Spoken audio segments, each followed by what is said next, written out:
Oh boy, they trolled us hard with Vegeta in this episode. So, in this episode, Vegeta fans were on red alert, but I think this episode kind of proves is the Dragon Ball Super ending theory of the order of elimination when it comes to the fighters of Universe 7 can be put to bed because Vegeta is not the third person to be eliminated from the Total Power. Muten Roshi was, but I gotta give Roshi credit.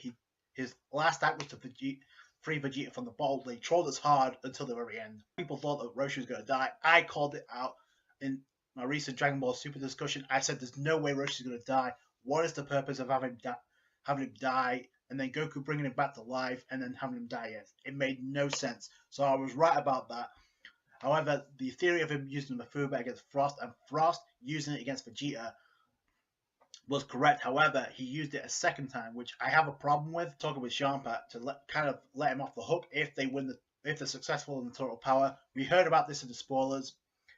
Obviously, Champa immediately turns it down because he's like, "Yo, you embarrassed me at the previous tournament by cheating. So if you do that again, I'm not gonna put up with it." So Frost kind of manipulates Champa, makes him like a complete idiot. By the way, I have a plan to actually humiliate Universe 7, and immediately it resonates with Champa because obviously he has a grudge with Beerus. So obviously he wants to humiliate Universe 7. So he went along with Frost's plan.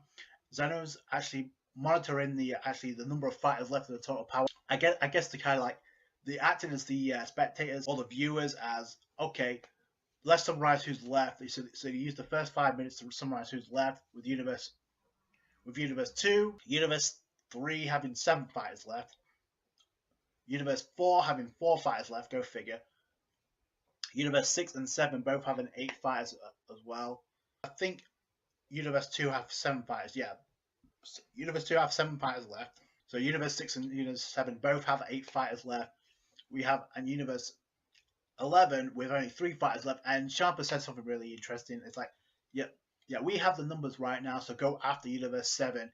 And Bamal, the god of destruction of Universe 11, and you literally have Margarita, the angel from Universe 11, literally say, "Oh, we're down to our last 3 fighters left," like being very casual about it. Literally, Bamal said, "Listen, we have Topo and we have Jiren. So it's not about the numbers. It's not about quantity. It's about quality." Boy, is it ever, because obviously Jiren once again proves his worth. What that scene does, it highlights something about Universe 4 that a lot of people have been saying from the very beginning. Is like there's 2 hidden presences, there's 2 hidden fighters within Unit 4, and they're keeping that a surprise. And Beerus is quick to call it out. It's like he's actually perplexed by it. He's actually worried, and we kind of hyping up Universe 4 a little bit by saying, "Oh, they have interesting techniques, so that's going to be a problem." With Magikaya going after Universe 11, turns out to be a mistake, trying to attack Jiren, which I mean that was a mistake from the beginning. In comes Dispo with a hit and actually kicks him into a rock. But obviously Magikaya playing defense and trying to manipulate Dispo, which he lets his guard down, grabs a hold of it. I guess Dispo. We've seen this before with Goku, so unfortunately Magikaya turned out to be nothing special because boy, he tried extending his fist to actually attack Jiren. It's actually similar to Luffy from One Piece when he uses Gear 3rd, because Jiren just first off, Dispo frees himself with the energy blast, and then Jiren just one shots him. Like it's done, and he literally knocks him back to the hand of the Kaioshin of Universe 3. I thought that was beastly. Okay, so like I said, Jiren doesn't do a whole lot, but he doesn't have to. But what he does is effective. So that's another fight eliminated, weakened, and Frost going immediately for Roshi. Typical Frost move. So, and what was surprising though is the offense that Roshi got on Frost, but then is immediately cut off by an uppercut and kicked into the rock. So Roshi literally plants a bottle right at Frost's feet. And by the way, Frost really let his guard down, because if it wasn't for Roshi's weakened state, Frost would have been sealed by Roshi. Think about that concept, okay? So Frost was let off the hook, much like Vegeta was in this episode. So Roshi does the Mafuba wave again.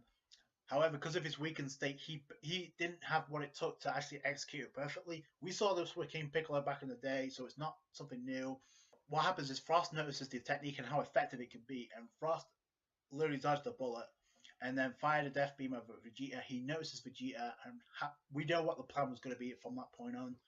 So what we didn't know is how Frost was going to execute him. Boy, if it wasn't for Roshi, I mean, God, who knows what would happen with Vegeta. And then we get round 2. It's pretty much a similar for a conclusion where Frost is really getting his ass handed to him by Vegeta. But in comes Vegeta to serve as a shield, so it's a 2-on-1 situation. It's a problem because Frost is covering his ears up, so the insults aren't going to work. So, test on his hands. And you have Frost, who's also firing Energy Blast. Brings in Roshi to actually try and get rid of Vegeta by using the Mafuba, but then Frost actually does something that is not really new. We saw Piccolo do this back in the day, where he used the Mafuba Reflection, and he used it to trap Vegeta, and literally had Beerus say, it's a trap. So, and then Frost aimed it at Vegeta. He gets trapped with it. So, by the way, Frost has no idea how to perform the technique, so that's another problem I have. So, but we saw Trunks see this once, and he's able to execute without any ramifications at all. So, Vegeta gets sealed away by the Mafuba. It makes Vegeta look kind of like an idiot because he let his guard down big time. About Vegeta though, because Roshi was the one that actually saved Vegeta. Because if not for Roshi's last attack, then Vegeta would have been eliminated. So that theory may have played out had not Roshi used his final Energy Blast to actually break the bottle and free Vegeta. And Frost was like, "Yo, I don't need you." So he was barraging him with Death Beams, and obviously not trying to kill him because he would have been disqualified. Vegeta goes Super Saiyan Blue. He's freed. He's pissed. He's like, "Yo, I've had enough of this." He goes after Vegeta. Obviously, he goes for the ear, so the insults work this time. Frost bails with some recycled animation, much like he did with 18. But we're going to see him in the preview as the episode 108 because the alliance of the Frieza Frost coalition is going to be, and Gohan is actually put up a fight, so I can't wait for that. So that's going to be cool. But man, oh man, talk about Vegeta dodging a bullet. I think Toei did that for damage control because they knew if they had eliminated Vegeta this early, and that theory of the Dragon Ball Super ending theory hadn't been true, people have been raging all over the place. You could already tell. And we end this episode with a stare down between Goku and Ribrianne, which we're going to see in episode 109, the 1 hour special, because we're going to get Jiren finally making a move, and he's going to launch attacks on everybody. So that's going to be beastly. So I can't wait for that. That's it from me. Thank you so much for watching. Like this review if you did, appreciate that. Comment down thoughts what you think is going to happen next. What do you think about Roshi, I guess, sacrificing himself with his final Energy Blast to help Vegeta out?